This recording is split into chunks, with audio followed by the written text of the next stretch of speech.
हाय।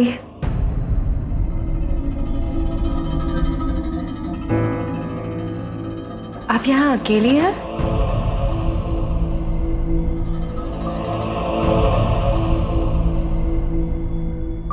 आपकी mummy papa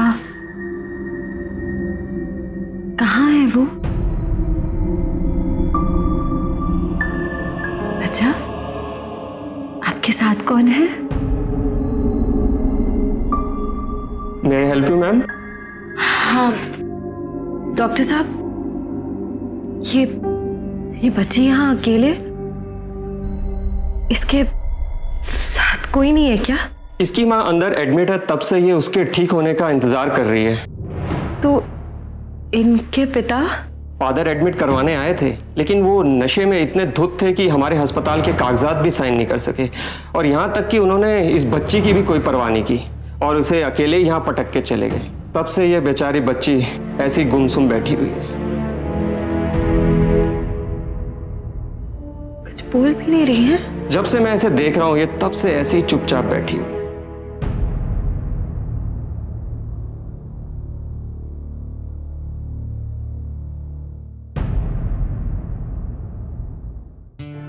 मेरा नाम अदिति है।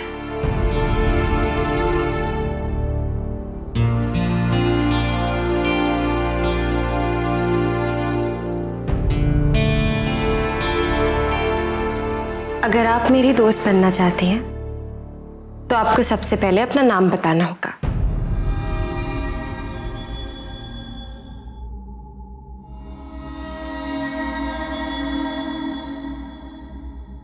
आपको भूख लगी है? कुछ खाया आपने? कुछ पियोगी? जूस?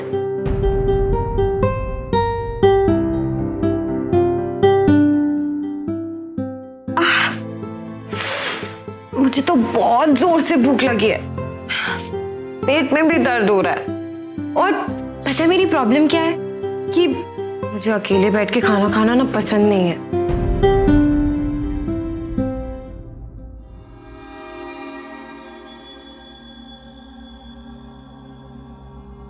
मैंने सुना है कि हॉस्पिटल की कैंटीन में समोसे बड़े अच्छे मिलते हैं।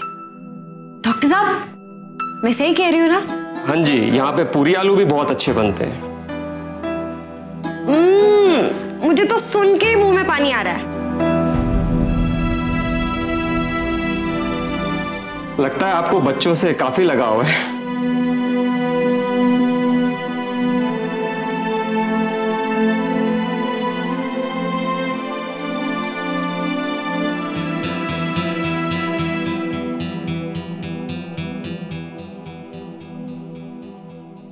डॉक्टर साहब, इस बच्ची को अगर किसी भी चीज की जरूरत हो तो आप प्लीज मुझे बता दीजिएगा। मेरे देवर भी इसी हॉस्पिटल में एडमिट है, अभिनव जायसवाल। आईसीयू में? तो आप जायसवाल फैमिली से बिलोंग करती हैं? आपकी फैमिली को कौन नहीं जानता? इनकी मां को क्या हुआ है? बस हल्का सा फ्रैक्चर है, कल डिस्चार्ज कर देंगे हम। अच्छा, ये तो बहुत अच्छी बात है। आप कल अपनी मम्मी के साथ घर चली जाएंगी। आपने सुना डॉक्टर अंकल ने क्या कहा? आपकी मम्मी बहुत जल्दी ठीक हो जाएंगी।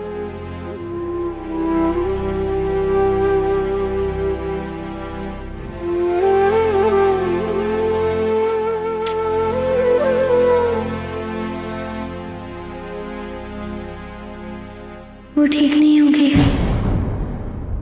वो मर जाएगी।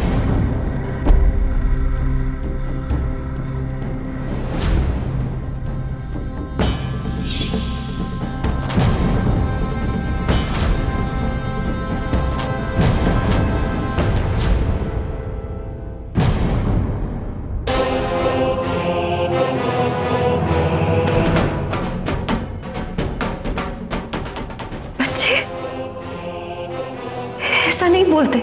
अरे आपकी मम्मी को बस छोटा सा फ्रैक्चर ही तो हुआ है ना डॉक्टर साहब? वो बिल्कुल ठीक हो जाएंगी। प्लीज इनका ख्याल रखिए। आप बिल्कुल चिंता मत करिए मिसेस जायसवाल। मैं अभी किसी नर्स को बुला के इसके पास बिठा देता हूँ, वो इसका पूरा ध्यान रखेगी। ये डरी हुई है इसलिए ऐसा कह रही है। इसकी माँ को ऐसी कोई भी प्रॉब्लम नहीं है।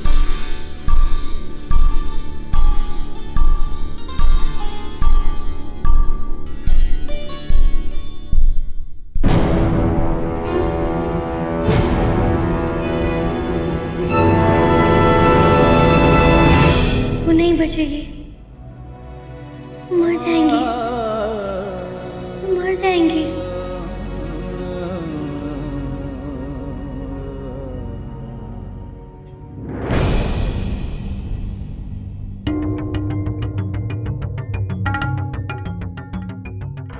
वो ठीक नहीं होगी, वो मर जाएगी, वो नहीं बचेगी, वो मर जाएंगी। तुम्हें ऊपर आते देखा तो तुम्हारे लिए भी कॉफी बना ली। थोड़ी स्ट्रांग है, चलेगी ना?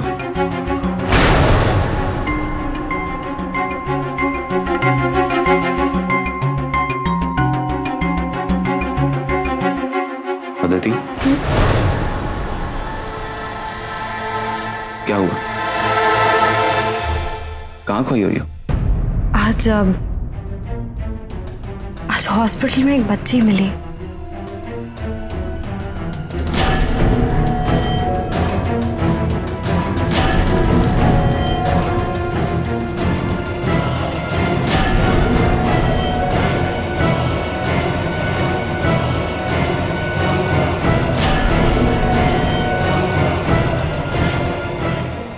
तो तुम इतनी परेशान क्यों? समझो कि इसका बाप एक शराबी है, मारता पीटता होगा। ले दे के उस बच्ची के पास उसकी माँ है। अब उसकी माँ को कुछ हो गया तो उसका डर जाना नेचुरल है। उसे डर लग रहा होगा कि कहीं उसकी माँ को कुछ हो गया तो। बच्चे ऐसे बहुत कुछ इमेजिन करते रहते हैं और कभी कभी उनकी इमेजिनेशन उन्हें सच लगने लगती है। कबीर, अभिनव के पास हम सब लोग हैं, एक दूसरे का सहारा बनकर खड़े हैं। फिर भी हमारे लिए कितना मुश्किल हो रहा है। पर वो बच्ची, उसके पास कोई भी नहीं है, अकेले ही वो सब कुछ। कितना मुश्किल होगा ना उसके लिए। तुम फिक्र मत करो, उसकी माँ बिल्कुल ठीक हो जाएगी, सब ठीक हो जाएगा। और तुम कहां किसी और की टेंशन लेने लगी हो? हमारे घर में क्या कम टेंशन है? लेकिन यही तुम्हारी खासियत भी है, तुम्हें अजनबी लोगों की तकलीफ परेशान करने लगती है, जैसे कि वो लोग तुम्हारे लिए अजनबी हो ही नहीं। लेकिन न जाने क्यों ऐसा लगता है जैसे उस बच्ची के साथ कोई तो नाता है मेरा।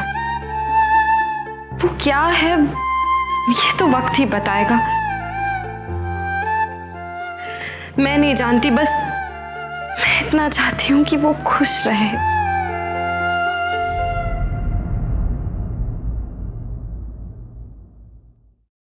वो खुश रहेगी। तुम सुबह उसके लिए भगवान से प्रार्थना करो, भगवान तुम्हारी बहुत सुनते हैं। चलो कॉफी पीते। नहीं कबीर, तुम नहीं समझ रहे हो कि मैं क्या कह रही हूं। शायद मैं तुम्हें समझा भी नहीं सकती, लेकिन उस लड़की से मेरा कोई ना कोई नाता जरूर है।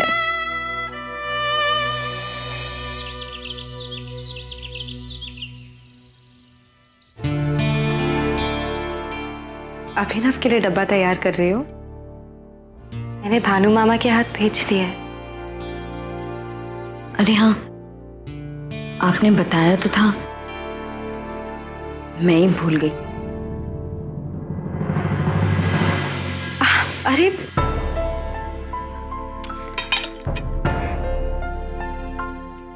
तुम इसे भी अपने साथ ले जाओ,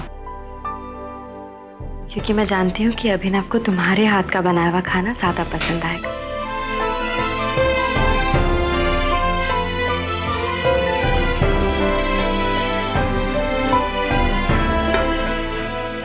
कट्टू स्कूल गया? वो ठीक है ना?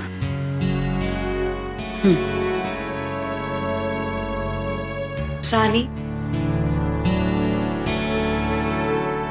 जब से ये सब हुआ है तुमने किसी से भी ठीक से बात नहीं की है। और एकदम से इतना सब कुछ हो गया कि मैं भी सुकून से बैठकर तुमसे बात नहीं कर पाई। मुझे किसी से बात नहीं करनी और ना ही किसी की हमदर्दी चाहिए।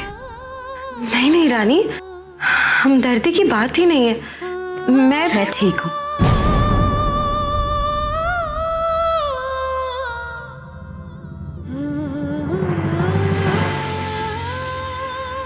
मेरी चिंता मत करो। ये जो मुसीबत आई है या जो आने वाली है उसका सामना मुझे खुद करना है, जैसे हमेशा करती आई, अकेले।